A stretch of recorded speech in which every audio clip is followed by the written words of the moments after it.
ई news nation में स्वागत है आपका। मैं हूं आबिद शेख। कर्नाटका के तारीखी शहर बीजापुर में पिछले 35 सालों से ज्यादा अपने हकीमाना पेशे से जुड़े रहकर हजारों लोगों को जिस्मानी व रूहानी परेशान हाल मरीजों का जड़ी बूटियों और खुरानी आयात से इनका इलाज करके बिना किसी धर्म और भेदभाव के इंसानियत को फायदा पहुंचाने वाले 90 साल के बुजुर्ग जैनुल आबिदीन काजी उर्फ काजी साहब व काजी नाना के नाम से मशहूर KSRTC के कंट्रोलर के नौकरी से रिटायरमेंट के बाद इंसानियत का जज्बा रखकर सिर्फ ऊपर वाले की रजामंदी के लिए मुफ्त अपनी खिदमत अंजाम दे रहे हैं। इनके इलाज से अब तक जिस्मानी बीमारियों में cancer, HIV, paralysis, heart attack, बुखार, शुगर, किडनी और रूहानी इलाज में नजर बद का शिकार जादू टोना के असर वाले इनसे फ़ायदा हासिल कर चुके हैं और आज भी ये सिलसिला जारी है। तो आइए चलते हैं हमारे रिपोर्टर खुर्शीद आलम के पास जो बड़ी कमान के पास काजीबाड़ा में मौजूद हैं।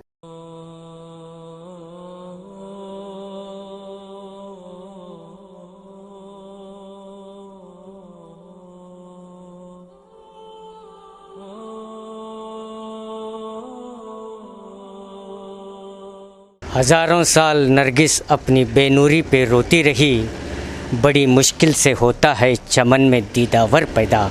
तो आइए आज हम बीजापुर शहर के तारीखी शहर बीजापुर की एक मशहूर व मारूफ हस्ती से आपको रूबरू कराने जा रहे हैं। आपका नाम जैनुल आबिदीन मोहम्मद गौस काजी है।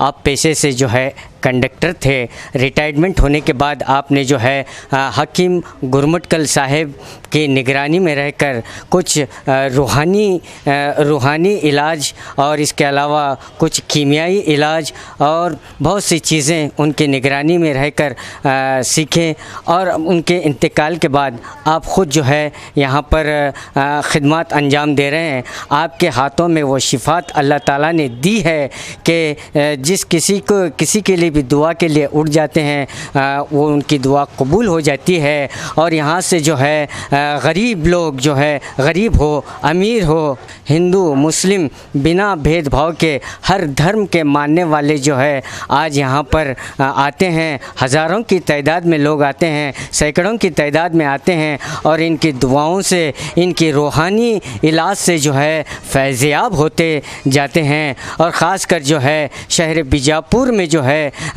घरेलू मामलात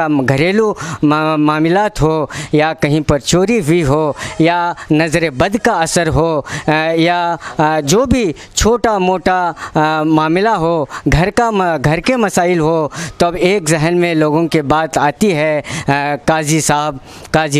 पिछले 70 साल से जो है ये अपनी खिदमत अंजाम दे रहे हैं। आइए यहाँ से पर हमें जानने की कोशिश करेंगे। हर चीज़ की दवा देते हैं हकीम साहब।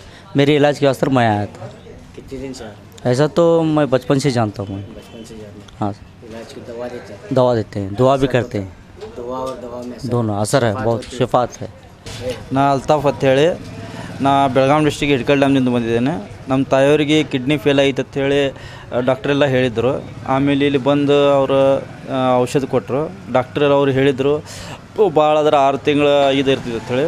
ಆಮೇಲೆ ಇಲ್ಲಿ ಅವ್ರಿಗೆ ಬಂದು ಹೇಳೋಣ ಅವ್ರು ಔಷಧ ಕೊಟ್ಟರು. ಅವ್ರು ಔಷಧ ಕೊಟ್ಟಿದ್ದು ಒಂದು 3-4 ವರ್ಷ ಆರಾಮಾಗಿದ್ದರು. ಕ್ರಿಯೇಟಿನ್ ಹೆಚ್ಚಾಗಿದ್ದು ಲೆವೆಲ್ ಎಲ್ಲ ಕಡಿಮೆ ಆಯಿತು. ಅದಕ್ಕೆ ಇವ್ರ ಕಡೆ ನಾವು ಮೊದಲಿಂದ ಬರ್ತಾಯಿದ್ವಿ. ಅವರು ಬಡವರಿಗೆ ಭಾಳ ಚಲೋ ಹೆಲ್ಪ್ ಮಾಡ್ತಾರೆ, ರೊಕ್ಕ ತೊಗೊಳ್ಳೋದಿಲ್ಲ ಏನಿಲ್ಲ. ಈ ಕಾಲಿನಲ್ಲಿ ಇಂಥ ಮನುಷ್ಯ ಸಿಗೋದು ಕಡಿಮೆ. हमारे बच्ची के लिए आए हैं, तबीयत ख़राब है क्या, और उनकी दुआ जो है लाखों में करोड़ों में एक है और दुआ में बहुत शफात है। इसीलिए हमेशा इधर कुछ भी बुखार आने, छोटा मोटा कुछ भी तकलीफ़ होने लगी तो आपको दुआ के लिए दुआ पढ़ा लेके जाते हैं।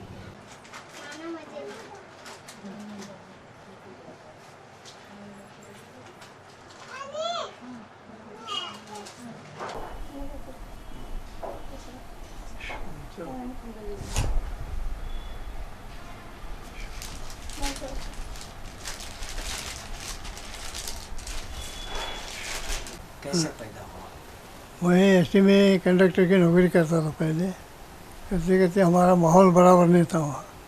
तो इसके बाद मैंने यहाँ घूमट के हकीम साहब के पास मैं गया एक दिन में। ये बेचारे क्या पैसा लेते नहीं, कुछ नहीं, क्या नहीं, इतनी खिदमत करते हैं। मैं भी जाके वहाँ खिदमत करा तो मुझे भी जरा 100 मिलेगा, ये सीखा मैं।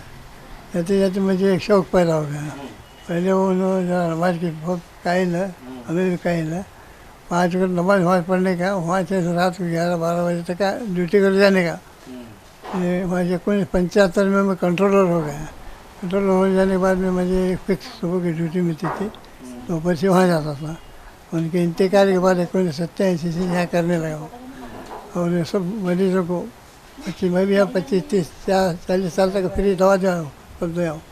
अब दवाएँ वगैरह कौन से नहीं मिलते, तो उनसे कुछ न कुछ पत्ते ऐसा मंगा को उनको बना को देता हूँ।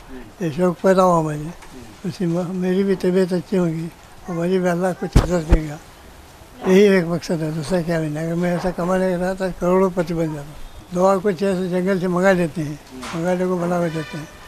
जैसे कैंसर है, एड्स है, और तुम्हारा हार्ट का है, और किडनी स्टोन, किडनी फेल होते हैं। ऐसे चंद पत्ते उनके पास थोड़े थोड़े मंगा लेते हैं, मंगा लेकर उनको बना के देने का। शफात होते हैं इंशाअल्लाह। शफात होने के बाद और आपको मिलते हैं? हाँ, मिलते रहते हैं।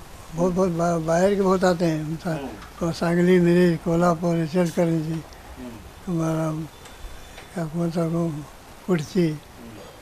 वो एक साहब यहाँ से मेरे पास दवा ले को गए, वो कई बार से मैं पसंद आता उनको, तो वो सब वो दवा दिया। दवा देने के बाद उनको वहाँ डॉक्टर क्या बोला, तुम्हें 2 महीने में गुजर जाते हैं। तो वो बोले मैं 2 महीने में गुजर, तो मैं बोले तुम्हें ऐसा मैं नहीं गुजरा, मैं फलाने जगह ऐसा दवा लिया। पर वो सब एडवर्टाइज उन करने से उसके बाद बहुत सारे लोग आने लगे, हज़ारों से लोग आने लगे। सब फ्री उनको। हमारी तबीयत अब सही नहीं है, अब लोगों फिर भी आप खिदमत कर रहा हूँ। वो मेरे उस्ताद की दुआ है। एक बार आपके उस्ताद मोहतरम जनाब ख्वाजा साहब मदनी गुरमुटकल साहब, इसमें कोई फीस वगैरह तो नहीं रहती? इसमें एक डब्बा मदरसे का डब्बा रखे सा है, मदरसे का। वो हमारा सल्फिया मदरसा है, मालूम है। वहाँ के 3 बच्चे, गरीब बच्चे, वो पढ़ते रहते हैं। क्या इस मामूल तो देते हो। अभी ये टाइम पर हमें जो दवा मंगाते हैं, कुछ न कुछ मंगा लेते हैं उनकी तरफ से, क्योंकि तब मिलती नहीं अब दवाएँ। दवा वगैरह तो सब फ्री है हमारे पास, दवा का क्या भी नहीं है। काजी साहब जो है, इसमें जो भी आमदनी का तो ज़रिया नहीं है, जो भी लोग पैसे देते हैं उन्होंने यहाँ पर जो है मदरसे का एक डब्बा रखा हुआ है, स्कूल के मदरसे का।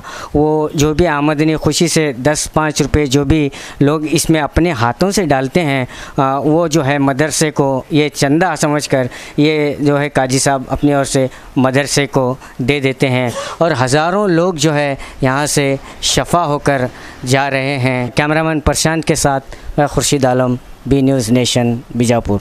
और खबरों के लिए देखते रहिए बी न्यूज़ नेशन।